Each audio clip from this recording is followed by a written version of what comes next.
When a cough strikes, nature has the perfect remedy right there in your kitchen.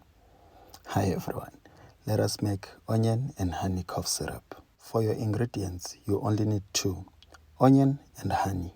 You will need to slice your onion thin into cubes, then put them in a jar. After that, pour in your raw honey into the jar. Mix everything together very well and then set aside for a day. And just like that, you would have made honey and onion cough syrup. Some people prefer to put garlic and ginger into the mixture, but on this video, I prefer to keep everything simple.